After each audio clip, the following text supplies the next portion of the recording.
Hello friends, this is Ankim Mishra and you are watching Ankim Mishra classes. In this video, you are learning basic English speaking course.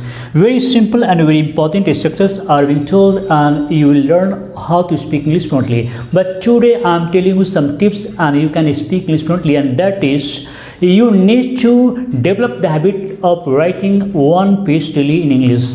Whatever topic may be, it does not important, but you need to write down approx one page daily, approx at least 20 sentences daily on a topic, and you can remember, you can absorb some expressions that is very important for English speaking, and this habit can develop your fluency. You cannot forget whenever you are speaking English language, whenever you are speaking on a topic. So अगर आप चाहते हैं कि English बोलते समय नहीं भूलें, तो ज़रूरत है कि आप किसी भी टॉपिक पर रोज़ एक पेज लिखना शुरू कर दें. अगर एक पेज रोज़ लिखते हैं किसी भी टॉपिक पर, और नहीं तो कम से कम 20 सेंटेंसेस तो रोज़ लिखने का हैबिट डाल ही लीजिए. और फिर देखिए, you can improve your fluency because you can not forget what ever you are going to tell. So आप जिस टॉपिक पर बोलने जा रहे हैं आप भूलेंगे नहीं, क्योंकि एक्सप्रेशंस तो आपके दिमाग में है ही.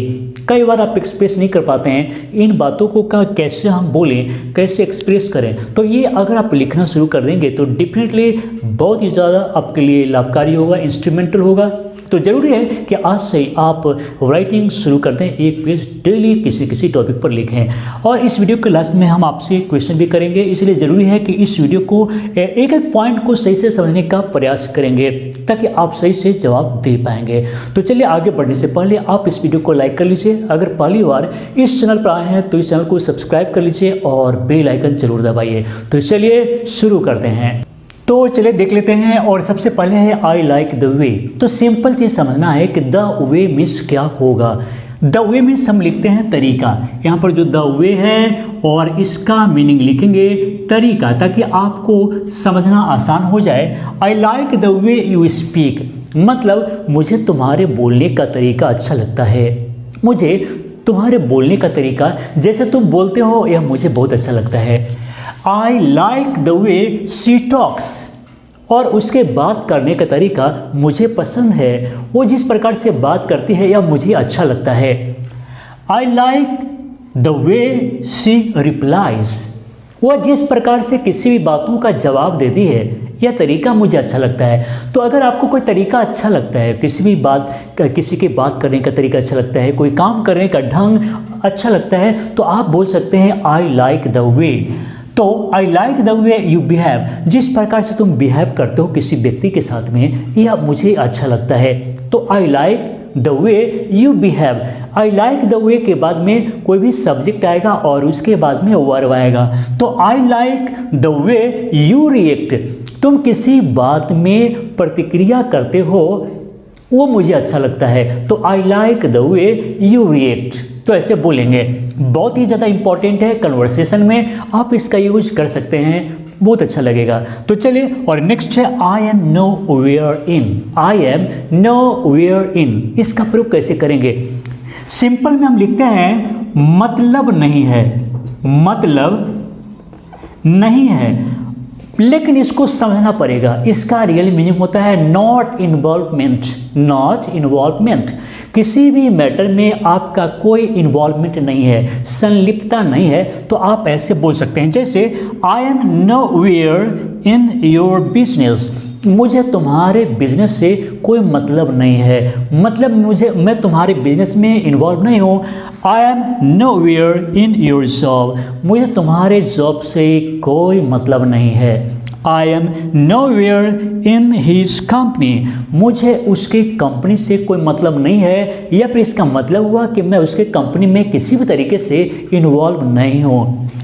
आई am know where in this crime मतलब इस अपराध में मेरी इन्वॉल्वमेंट नहीं है, मतलब इस अपराध से मुझे कोई मतलब नहीं है, मेरी इन्वॉल्वमेंट नहीं है, मेरी संलिप्तता नहीं है.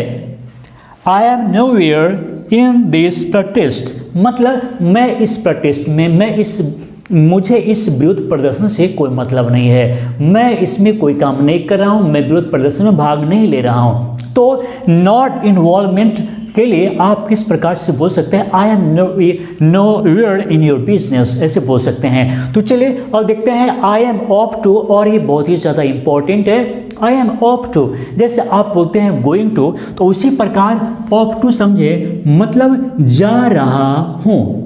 अगर आप कहीं जा रहे हैं तो आप कई बार देखेंगे कि इस प्रकार से भी बोला जाता है, जैसे I am off to Rajgir on tour, मतलब मैं राजगीर जा रहा हूँ टूर पर, घूमने के लिए मैं राजगीर जा रहा हूँ। I am off to Mumbai today, और आज मैं मुंबई के लिए निकल रहा हूँ।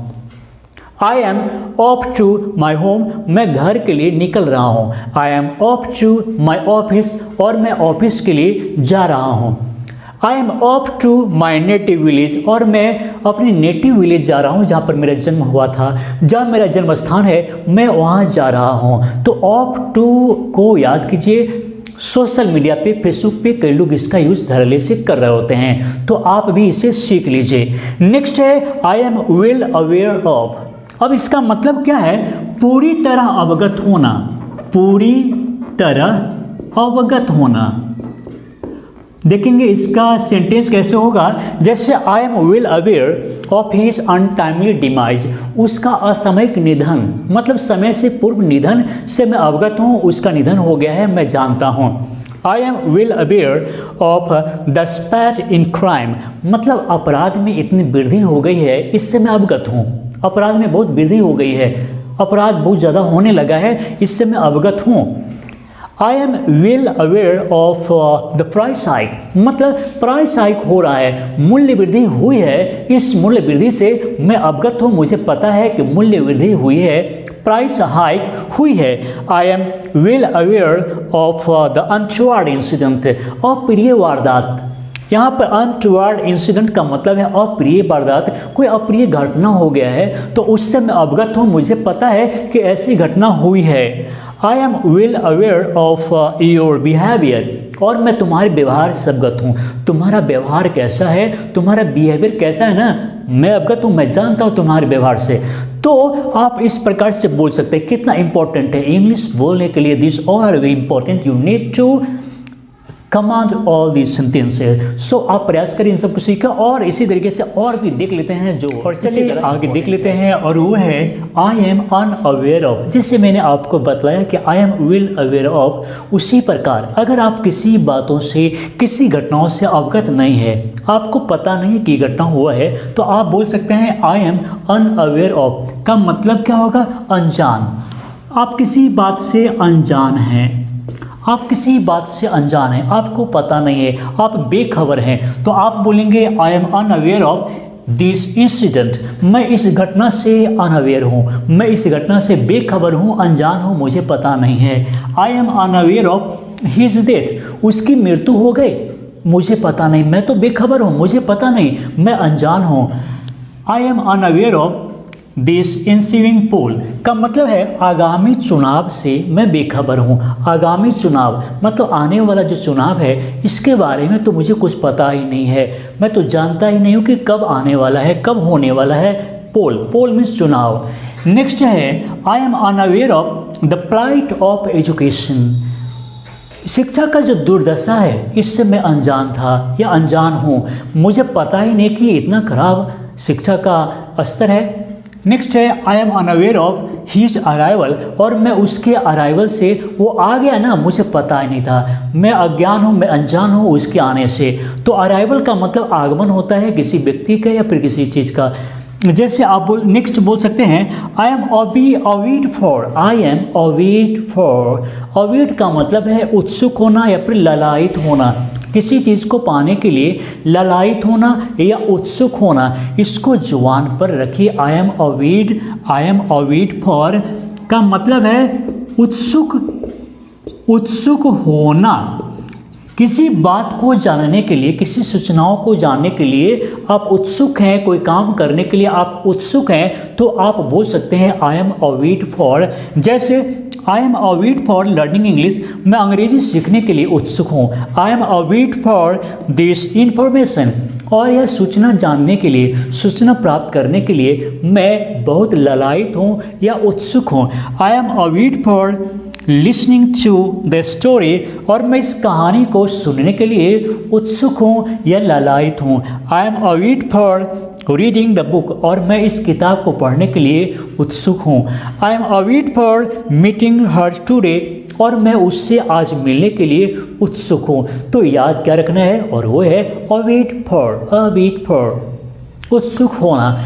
नेक्स्ट है आई एम फ्रॉम। अब इसको कई तरीके से देख लेते हैं, बोलने में बहुत ही ज़्यादा यूजफुल होता है। अगर आपसे पूछे कि वेयर आर यू फ्रॉम, आप कहाँ के रहने वाले हैं, तो आप शॉर्ट में बोल सकते हैं आई एम फ्रॉम। का मतलब है का रहने वाला, या फिर इसका कई और मीनिंग होता है। जैसे आप जहाँ से आए हैं, चाहे कोई गांव से हो या किसी कंपनी से हो, तो आप बोल सकते हैं आई एम फ्रॉम, उसके बाद उस प्लेस का नाम। जैसे आई एम फ्रॉम बिहार, मैं बिहार से हूँ। I am from a village, मैं एक विलेज से हूँ, मैं एक गांव से हूँ। I am from an educated family, मैं शिक्षित परिवार से हूँ, मतलब मेरे परिवार में सभी लोग पढ़े लिखे हैं। तो I am from an educated family. Next है I am from a mobile company. कई बार आप किसी कंपनी में काम करते हैं तो आप बोलते हैं, अपना खुद को इंट्रोड्यूस करते हैं, बोलते हैं I am from Oppo mobile, या फिर किसी मोबाइल कंपनी का नाम लेते हैं कि आप वहाँ से आए हैं, अपने कंपनी का नाम लेते हैं। तो I am from an educational institution को मैं शॉर्ट में लिखा हूँ, तो I am from an educational institute का मतलब है मैं एक शैक्षणिक संस्थान से आया हूँ। तो इस तरीके से आप बोल सकते हैं आई एम फ्रॉम, अपने तरीके से बोल सकते हैं। नेक्स्ट है I am suffering from. From का मतलब है पीड़ित होना, पीड़ित हूँ या झेल रहा हूँ, किसी चीज़ को झेल रहे हैं या किसी चीज़ से पीड़ित हैं, तो आप बोल सकते हैं I am suffering from fever, मैं बुखार से पीड़ित हूँ, मैं बुखार से पीड़ित हूँ। I am suffering from mental disorder, और मैं मेंटल डिसऑर्डर से पीड़ित हूँ, मतलब मानसिक समस्याएं हैं। I am suffering from constant abuse, मैं जहाँ रहता हूँ लगातार गाली सुन रहा हूँ, वहाँ तो रहना ही बेकार है। तो I am suffering from constant abuse. I am suffering from rejection, अगर आप कोई काम करते हैं या कहीं जाते हैं, किसी को अपनी पॉलिसी सुनाते हैं और रिजेक्शन मिल जाता है, मतलब हर जगह इनकार की जाती है, तो आप रिजेक्शन बोल सकते हैं। तो I am suffering from rejection. I am suffering from headache, मतलब अगर सिर दर्द लगातार हो रहा है तो आप बोल सकते हैं कि I am suffering from headache. तो इस तरीके से बोल सकते हैं। ये सभी स्ट्रक्चर्स बहुत ही ज़्यादा इंपॉर्टेंट है, इसलिए आप इसे प्रैक्टिस कर लेंगे। लेकिन अब बारी है आपसे सवाल पूछने की, और देखते हैं आपका जवाब कितना सही होता है। तो चलिए, आज का सवाल है, आपके बोलने का तरीका मुझे अच्छा लगता है। आपके बोलने का तरीका मुझे अच्छा लगता है, तो आप इसे कैसे ट्रांसलेट करेंगे अभी कमेंट बॉक्स में लिखे, और मैं एक एक कमेंट को सही से चेक करूंगा और जवाब भी दूंगा। तो चलिए दोस्तों, इस वीडियो को आपने देखा, सीखा, तो अब इसे लाइक भी कर लें और शेयर करना तो करें, इसे भूलें मत। तो चलिए दोस्तों, इस वीडियो को देखने के लिए आप सभी को बहुत बहुत धन्यवाद।